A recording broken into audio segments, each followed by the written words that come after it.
नमस्कार दोस्तों।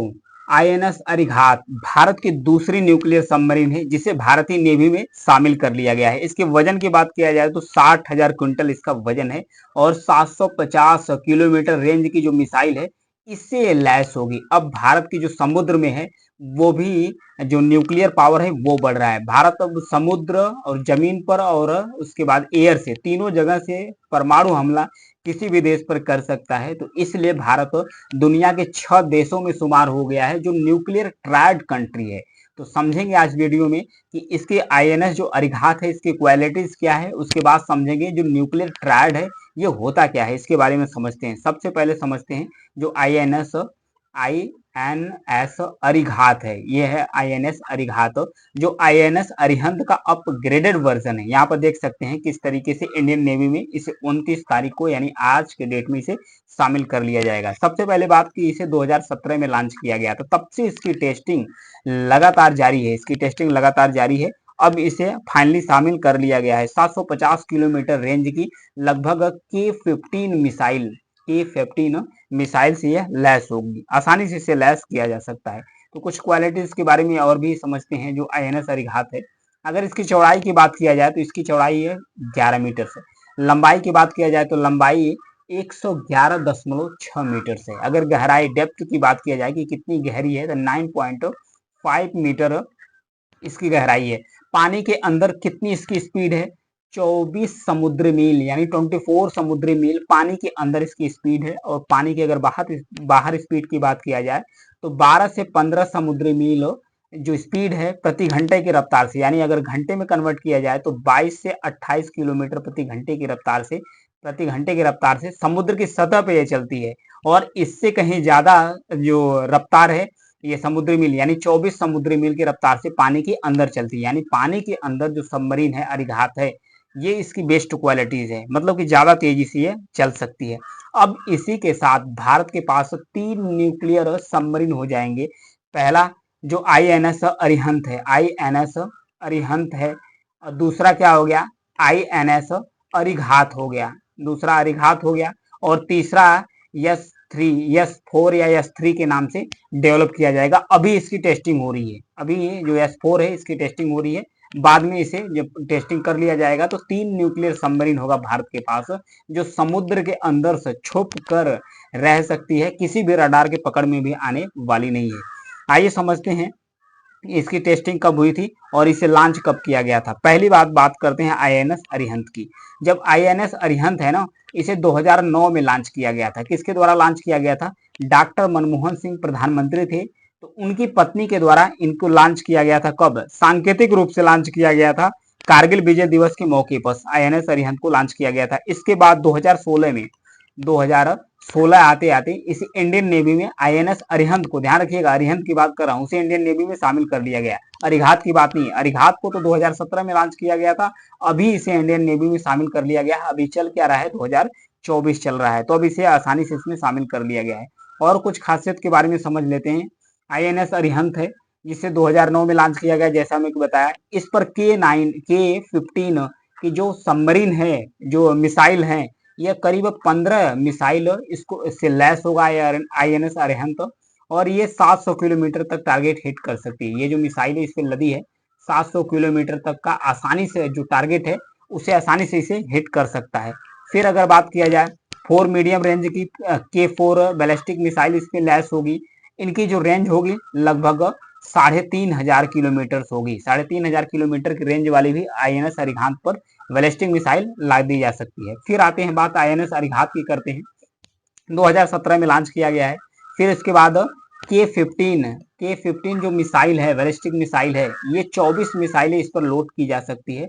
अगर इसकी स्पीड की बात किया जाए तो 700 किलोमीटर के टारगेट को आसानी से हिट कर सकती है। 8 मीडियम रेंज की K4 बैलिस्टिक मिसाइल से भी इसे लैस किया जा सकता है, जिसकी रेंज क्या होगी 3,500 यानी कि 3,500 किलोमीटर रेंज भी इसका होगा।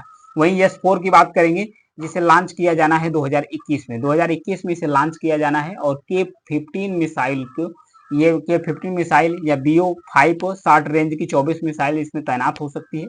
700 किलोमीटर तक टारगेट को आसानी से हिट कर सकता है। यस 4 जो अभी लॉन्च 2021 में हो गया है, ध्यान रखिएगा, लॉन्च 2021 में हो गया है, लेकिन अभी इसे नेवी में शामिल नहीं हुआ है, इसका टेस्टिंग लगातार चल रहा है। 8 मीडियम रेंज की K4 बैलिस्टिक मिसाइल को भी लैस इसमें किया जाएगा, जिसकी रेंज की अगर बात किया जाए तो कितना हो जाएगा, लगभग 6 मतलब 3,500 मीटर तक होगा। आइए आगे बढ़ते हैं। भारत दुनिया के 6 ऐसे देशों में शामिल हो गया है जिसके पास SLBM मिसाइलें जैसे ताकत है, यानी कि सबमरीन लॉन्च बैलिस्टिक मिसाइल की ताकत बन गई है। यानी कि भारत समुद्र के अंदर, समुद्र से भी आसानी से किसी भी टारगेट को हिट कर सकता है भारत। कैसे?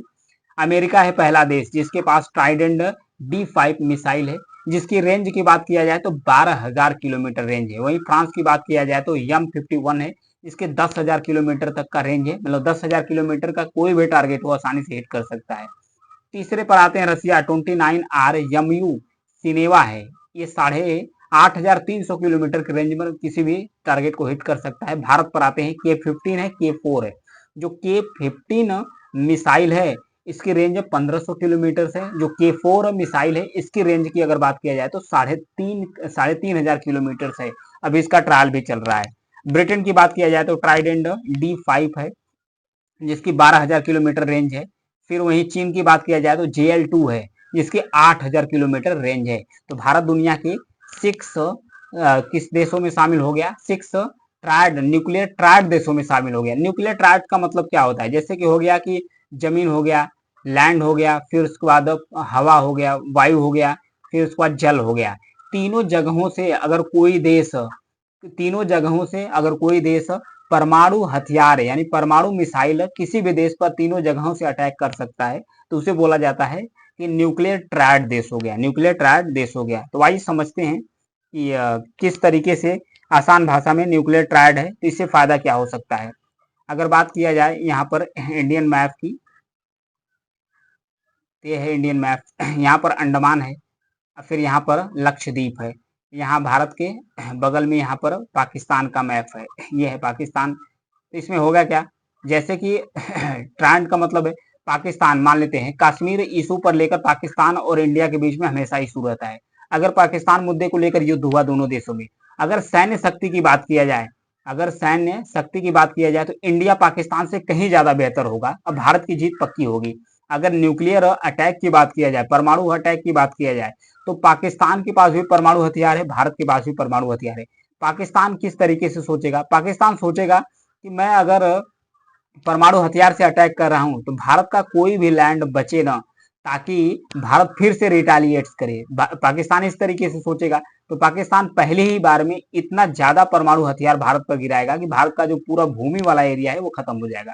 तो भारत बदला लेने के लिए बचेगा, तब तो भारत पाकिस्तान से बदला लेगा। तो भारत इसी के लिए, मैं एक एग्जाम्पल के तौर पर बता रहा हूँ, भारत इसके लिए करेगा क्या? भारत जो सबमरीन है, जैसे कि मैं बताया INS अरिघात है, INS अरिहंत है, ये सबमरीन करती क्या है, समुद्र के नीचे डूबी रहती है, ताकि रडार के भी पकड़ में नहीं आती है, उस पर अटैक भी नहीं किया जा सकता है। वो पाकिस्तान के बॉर्डर एरिया के पास भारत लगा सकता है, जल सीमा में लगा सकता है, अंदर रख सकता है। अगर भारत के लैंड एरिया पर अटैक करता है पाकिस्तान, तो भारत अपनी समुद्र की सतह पर आकर पनडुब्बी से परमाणु हथियार का इस्तेमाल पाकिस्तान पर करेगा, ताकि पाकिस्तान का भी लैंड पूरी तरीके से समाप्त हो जाए। तो इस तरीके से काम करता है। हवा से भी जो परमाणु हथियार है वो भी गिराए जा सकते हैं, लैंड से भी दागे जा सकते हैं, और जमीन से मतलब जल के अंदर से, सबमरीन के ऊपर से भी दागे जा सकते हैं। तो इस तरीके से जो ट्रायड शक्ति है ये भारत के पास आ गई। दुनिया के 6 देशों में भारत भी तैयार हो गया है। तो ये था ट्राइडेंट के बारे में, INS अरिहंत के बारे में। अब S4 जो है वो 2021 में लॉन्च हो चुका है, अब इसकी टेस्टिंग लगातार जारी है। अब इंडियन नेवी में इसे कब शामिल होगा ये देखने वाली बात होगी। तो ये थी इसकी बारे में न्यूज एनालिसिस। Thank you.